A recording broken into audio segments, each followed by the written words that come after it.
Қалайсыздар достар? Менің каналыма қош келдіңіздер.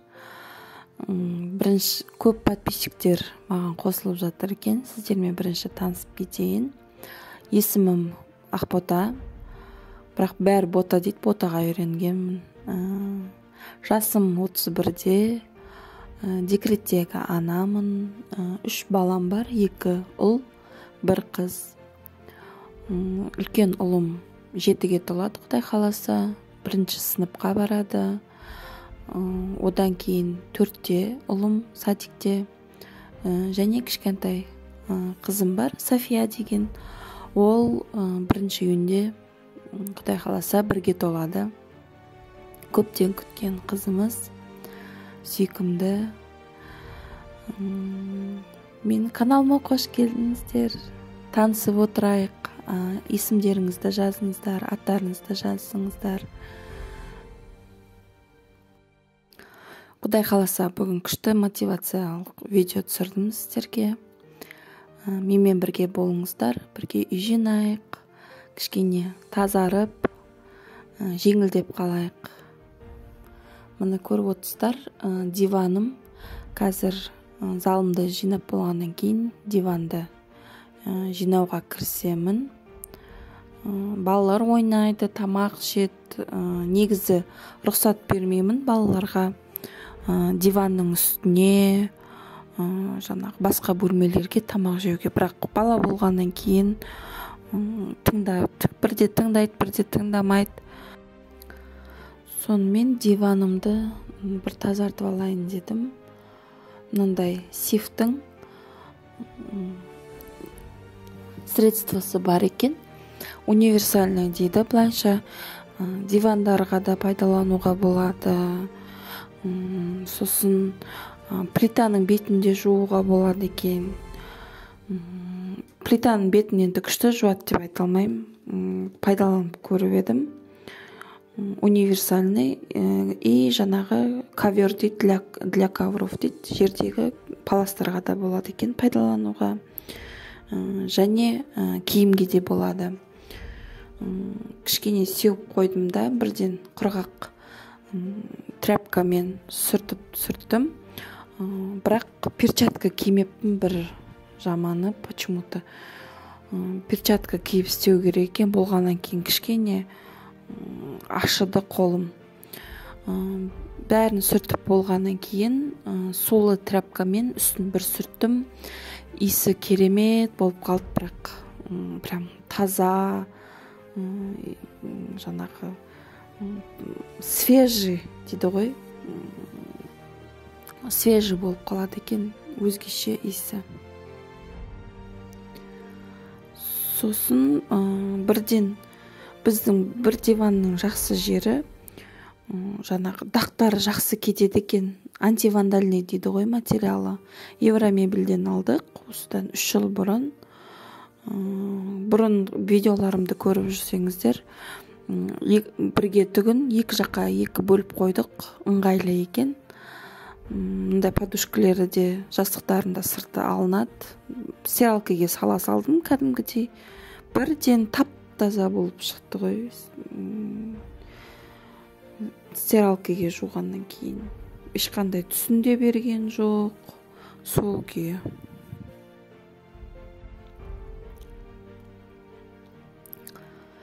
Диванды тазартып болған соң шаңдарды сүртуге кірістім. Байқап отырсаңыздар, видеода қалтама сала береді екен, мусор болсын, басқа жаққа қою керек болса, күннің соңында қалтам сықыр-сықыр етіп барлығын шығардым ғой. Мына жерде диваным толық кеппеген, үстінен басып едім. Қазір көресіздер ғой, ізі қалып қойыпты аяғымның. Бәрін шаңын сүртіп болған соң пол жууға кірістім. Әдемілеп осы жол қолмен жуғым келді. Былайша швабрам бар. Егер асығып тұрсам, қолым тимей жатса, сол швабрамен сүртіп шығам. Аптасына 1-2 рет, кейде 3 рет. Қатты шаң болса, біздің Қызылорданың жерін білесіздер, тез шаң болады. Бір сүртіп шығам. таза болу үшін, ауасы өзгереді. Балаларға да жақсы ғой негізі. Бірақ аптасына бір рет қолмен жууға тырысамын. Болған соң балалардың бөлмесіне келдім. Балалардың бөлмесін бір тазалап, жинап алайын деп, постельный бельеларын да ауыстырып, түнгі ұйықтайтын жуып қойдым.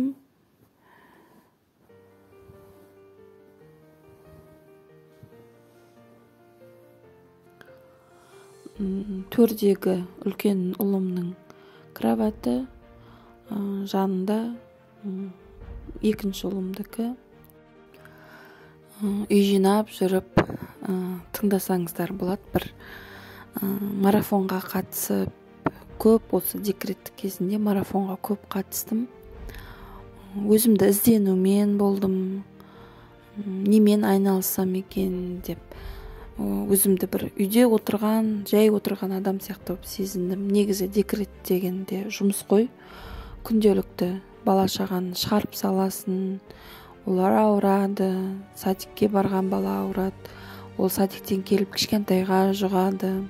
Бір бала ауырса, барлығына жұғады, білесіздер. Декретте отыру, ол жай ғана үйде отыру емес, менің ойымша ол үлкен жұмыс. Тамағын істеу, күнделікті бір жұмыс қой. Сол үй жинап, тамақ істеп, кірлерін жуып, тазартып, барлығын, ыдыс жууда, например, мысалға, ыдыс жууда жұмыс. Күйеуіңді қарсы алып, тәтті тамағын қойып алдына. Сонымен кішкене көңіл бөлейін деп көптеген марафондарға қатыстым. Бірақ байқағаным, көп жерде осы үйдің тазалығына ерекше қарайды. Үйің таза болса, ақшаң мол болады, үйге ырыс келеді, табыс келеді деп айтады. Сол кеше бір неге қатыстым, марафон бес, енді оқуға қатыстым. Содан кішкене сіздерге бір үзінді болсын айтып бергім келіп отыр. Кедейлік сана дейді. Кедейлік сана қандай болады? Ол ақша адамды бұзады. Бай болсам, бала шағамның психологиясы бұзылады. Ақшаны адал жолмен табу мүмкін емес. Осы халімізге шүкір, ақыретте есебіміз жеңіл болады деп ойлайды. Бай болсаң, адал досың болмайды деп ойлайды көбісі. Ақша бар жерде дос болмайды деп ойлаймыз ғой, шынымен де. Көп ақша ол көп проблемаға алып келеді деп ойлайсың. Бай болсаң, иманың әлсірейді, Алладан алыстап кетеміз деп ойлаймыз. Құдайдың өлшеп бергеннен артық таппайсың деп ойлаймыз. Осы кедейлік сананы біз байлық санамен ауыстыруымыз керек екен. Байлыққа ниет етуге болады екен. Біз байлық сана дегеніміз, мол ақша мына дүниедегі үлкен мақсаттарды орындауға қажет. Сөйтіп ойлауымыз керек екен. Мысалға, балалардың сапалы білім алуына біз жағдай жасауымыз керек. Байлық арқылы біз мұқтаж жандарға көмек беруіміз керек. Дәулет жиып, оны Алла жолында жұмсау сауапты құлшылықтың түрі болып саналады екен. Байлық, біз өзімізге мақсат қойғанда зекет беруге мақсат қоюымыз керек екен. Зекет беру деген ол кім бере алады оны? Ол қарызы жоқ, үйі бар, көлігі бар, бір жыл бойы жинаған қаржысы бар, ол үші түртілмеген, өзінің қаржысы бар, сондай адам ғана бере алады екен. Кішкене видеоларымда осындай әңгімелермен бөліссем, сіздерге қалай болады екен деп ойладым. Білгеніммен бөліскім келеді. Декретте отырсаң да үйренуге, білім алуға болады. Сосын жаңағы кедейлікке апаратын әдеттер бар екен. біз енді байқамаймыз, білмей қаламыз көбінесе. Сондай әдеттерден арылу керек екен. Ол жалаңаш ұйықтау, жалаңаш дәрет сындыру, бір жамбаспен тамақ ішу, дастархан үстіндегі нанның қоқымына бейжай қарау дейді. Мусорды үйіп қалдырмау керек екен. Енді біздің үйде бала-шаға көбінесе біздің мусорымыз қалып қояды енді шынымен де. Бірақ қазір осы естігеннен кейін, білгеннен кейін кешке болса да төгуге тырысамын. Жасы үлкендердің алдына түсу, ата-анаға сенсіреу, ата-анаға сен деп сөйлеу, оларға дұрыс дұға тілемеу, жуылған бетіңді өзің киіммен сүрту, жаңағы үйіңді паутина шлау болғанше дейін сондай лас ұстау, намазға бейжай қарау, және тұрып шалбар кию, және жүніп кезде және құсылсыз тамақ ішу. Осындай кедейлікке апаратын, жол ашатын әдеттер бар екен. Қарап отырсаңыздар, уже видеода балалардың бөлмесінің шаңын сүртіп жатыр екен. Мынау коробкадегі қорқып кетпеңіздер. Екінші ұлымның далаға құммен ойнайтын ойыншықтары, ішінде тас түседі. Тасын бәрін құмын сүртіп алып тұрмын. Үлкен ұлым кір жаюға көмектесіп жатыр маған. Мен пол жуам дегенше не істеймін? Ол да кітаптарын өткізіп тастады, каникулға дайындалып жүр. Күн санап жүр ғой. 10 күн қалды, 12 күн қалды деп. Білмеймін не шаршап жүргенін. Енді әзір түсінбейді ғой. Бізде кішкентай кезімізде каникулға асыға күтетін едік қой. Бір ауылға баратын едік. Біз мамам екеуміз Шымкентке баратынбыз. Шымкент мамамның ауылы, сол жаққа баратынбыз. Жылда қатты күтетінмін. Қыдырамыз, бір апта болса да барып қайтасың, бірақ рахаттанып қайтасың. Сосын атам мен әжемнің дачасы болатын. Сол дачасына баратынбыз. Енді көкпенбек жаңағы шөп тергізеді енді. Шөп тергізеді, су тасыйсын, бірақ жалаң аяқ жүгіріп, әжеммен тезек теретінмін. Ешкі сауып үйрететін, ешкі ұстайтын әжем. Сиырды да сауып үйретті. Сиыр сауып қиынырақ енді, ешкі сауып оңай. Сосын барып ешкі лағы туылған кезде бірінші сүтін беретін түгін, сон уыз дейді ғой, уызын маған жеткізетін түгін. Мен үйде жалғыз қыз болдым да, көп нәрсені мен жейтінмін, мен тәттісінен барлығын. Сосын қазанға, үлкен қазаны болатын, далада ошаққа сүтті пісіріп, соның қаспағын жегізетін, мен жейтінмін қаспағын.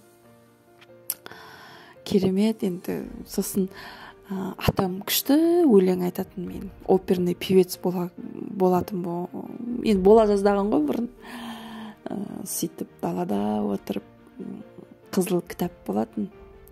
Өлеңдер жинағы ғой, енді бұрын телефон жоқ, ондай біле бермейсің ғой, қай жерден. Сөйтіп жинақ кітапшадан әжем ашып өлеңдер айтатынбыз. Сыр сұлуы, неше түрлі бұрынғы өлеңдер, керемет қой енді. Сөйтіп дачада өлең айтып үшеуміз. Сосын інілерім келетін Шымкенттен, папамның інісінің балалары, 2 інім бар. Солар келетін. Бұзық қой ер бала деген. Бұзықтық жасап, қызық сол кездер. Бірге жалаң аяқ жүгіріп. Сондай біздің балалардың қазір есінде не қалады екен? Телефон азаннан кешке шейін, планшет. Бірақ мен өзім балаларыма планшет берсем де ограничение қойғам. Мына жерде қызым оянып кетті. Тез жуып тастайын дедім. Қызым оянса да. Мына аквалайн бутылкаларымен су не қыламыз, ішеміз. рахат минимальный 2 бутылка алады екен доставкамен. Қазір дайындап қойдым, солар келеді. Сонымен кухняға кірістім. Кухням үстіп білмеймін неге осы терезенің алдына толып қала береді. Кухнямды жинап тамаққа кірсем, Құдай қаласа сіздерге келесі видео дайындап жатырмын. Күнделікті кешкі асым туралы алдыңғы видеоларда болады. Баламның есінде не қалады дегенге түсіп кетті. Әжесімен осы бір жыл бұрын ба, 2 жыл бұрын ба Алакөлге барған. Үлкен ұлым, кіші ұлымды мен өз мамам алып кеткем Шымкентке. Сөйтіп үлкен ұлым әлі күнге дейін айтады сол Алакөлді. Сол есінде қатты қалады. Негізі біздің есімізде қалатын бір жайттар болады ғой кішкентай кезімізде. Жаңағы бір нәрсені алып берген, ата-анамыз бір нәрсені көрсеткен, апарған жері, айтқан сөздері, ол бәрібір баланың есінде қалады. Баланы тәрбиелеме, өзіңді тәрбиеле деп айтады ғой. Соны енді есейген кезде өзіміздің есімізге келіп жатыр ғой. Өзімді тәрбиелеуге, сабырлық жасауға тырысып жұмыс істеймін, білім іздеймін. Сондай ойлар келеді. Ол ойлар осы 3-ші балам, қызым туылған кезде пайда болды. Өзім істеп, өзім үлгі болғым келеді. Неше түрлі марафондарға, арықтау марафонына қатысып жүрмін. Кішкене өзімді формаға келгім келеді. Қазір менде негізі 20 килограммдай артық салмақ бар. Содан арылып, өзімді ретке келтіргім келеді. Қызым ертең айтады ғой, анасына қарап қызын ал дейді. Келіндеріме де үлгі болатындай жан-жақты білім алған, жан-жақты болғым келеді. Жай ғана үйде отырған ана, жаңағы күнделікті жұмысына барып келетін адам болмай, қазір интернеттің дамыған заманы, жан-жақты болуға неше түрлі курстар бар, марафондар бар, барлығын өтуге болады. Мысалға менің ең аз осы оқу алған білімім 1500 теңгеден басталады. 1500 теңге ол қазір қарап отырсаң көп ақша емес, аздағана ақша. Бірақ мен сол 3 күннің ішінде қанша білім алдым, өзіме керек, қанша ой түйдім.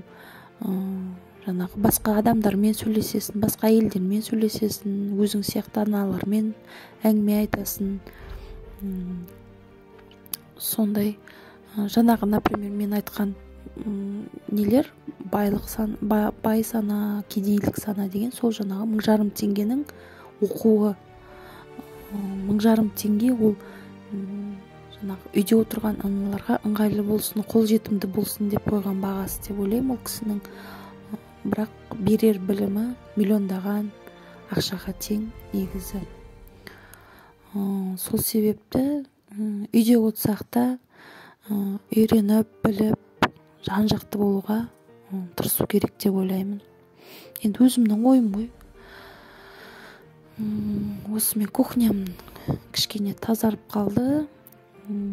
Ыдыстарымды жуып, мына жерде бөліп не қылдым, аквалайн су келген ғой.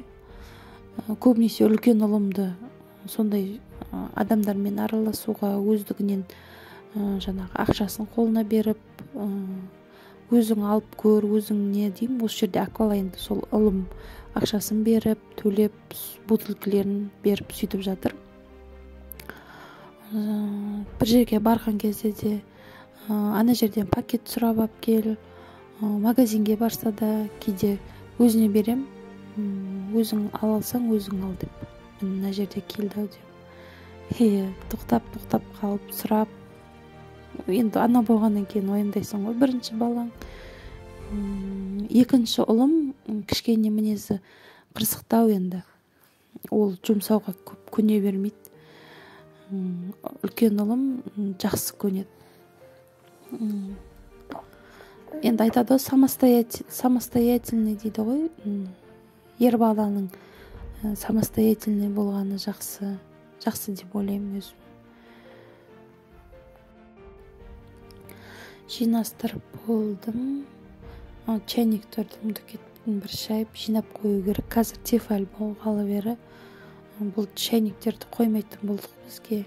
Біз үйде көп шайды ішпейміз. Жолдасым азында кофесін ішеді. Содан кейін мен күніне бір рет іштім, ішпесем кейде шай ішуді де ұмытып кетемін. Арасында бір түнде шай ішетінім бар, бәрін ұйықтатып қойып. Газымды бір сүртіп шықтым. Негізі кешке әдемілеп сүртем. Жинап болдым. Диванды көрсетейін сіздерге.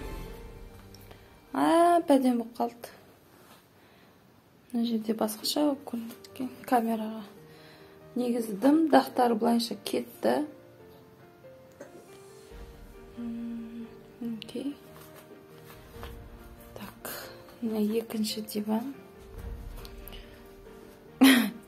Екінші диванның үстіне мініп неғам қойып, толықтай кеппеген ау деймін.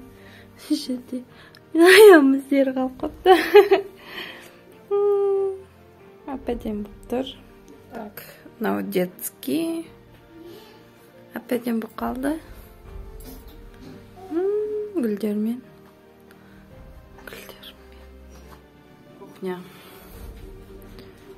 Так. Вот. Чисто, красиво. Мынау келесі күн. Жаңағы дүйсенбі күн болып еді. Мынау келесі екінші күн. Балаларымның полкасын бір тазартып қояйын дедім. Екі ұлда қанша киім. Екінші ұлым садикке барған соң киім көп керек екен. Садикке баратын бала. Үлкен ұлым өсіп кетті. Бойы осы жылы тез өсті. Сонымен оның киімдерінің барлығы екінші ұлыма қалды. Қазір көріп байқайсыздар ғой, көп шалбарда көп, футболкада көп. Сөйтіп қызым ұйықтап жатқан кезде тез полкілерін бір жинап шығайын дедім. Керек емес киімдер де бар екен ішінде. Жинап бөлек салып қояйын. Ұлдардың киімдері бір қара, сұр, көк қой. Қыздардың киіміне қарағанда. Қыздардың киімдері әдемі. Ұлдардікін таңдауға барсаң сары, көк, сұр көбінесе. Мінекей салып қойдым. Кимейтін қыстық, күздік киімдерді. Мына үлкен ұлымның полкасы. Ондай көп емес зат. Үйге кетін шығу. Мынау екінші ұлымның полкасы. Мәссаған қанша киім. Футболкасы де көп. Пижамасы да бар, барлығы бар. Мына қызымның полкасын үсті бәрін шығарып алып жинағаны рахат қой. Енді қыздың киімі ерекше. Көп қызығатын тігім үлкен ұлдарымда қыздың киіміне. Әдемі неше түрлі киім таңдауға барсаң, не таңдар, не ұстарыңды білмей аласың. Көйлектер де күшті. Көйлек енді көп кимейміз, арасында киеміз. Қазір еңбектеп жүрген соң кішкене ыңғайсыздау. Мына менің көйлегім киген. Кішкентай кезінде өзім киген, мамам сақтап қойыпты. Ұлдардан қалған шортылар бар. Үстіне киетін жейделер бар. Қалың киімдерінде бөлек салып қойын. Мынау әдемі тюрбан деген әжесінің алып бергені.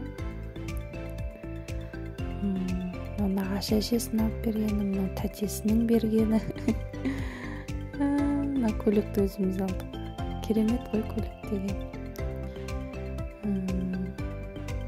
футболкілер ағаларынан қалған футболкілері. Мына менің шапкам, өзім киген шапка. Леопольд выходи подлый трус дейді, бұрын мультик болатын еді ғой сол. Мен мына аяқ киімді арасаңызшы, керемет қой енді, сүйкімді. Осында екі аяқ киім бар, мына басына тағатыны. Біз қызымыз ақ болғаннан кейін көп тақпаймыз, соны басына тақсаң ізі қалып қояды, қып-қызыл болып. Бұл кісі жинақ қылып қалды, әп-әдемі болып. Бас киімдерін барлығын салып қойып, әдемілеп. Мына басына тағатын абадок, шашы жоқ, абадогы бар, бірақ Құдай қаласа ертең өсіп, шашына әдемі неше түрлі прическалар жасаймыз. Мына аяқ киімді араңыз, керемет қой енді. Мына көйлектерін іліп қоям. Көбінесе, көп емес енді көйлек. Осындай алу керек екен, ұзын бәр жерін жабатын. Бірақ қазір неге үйретіп жүрмін, гаршокқа. Мынаны ыңғайсыз екен ашу гаршокқа үйретсеңіз. Мынандай сумка бір арнап қойсақ болады.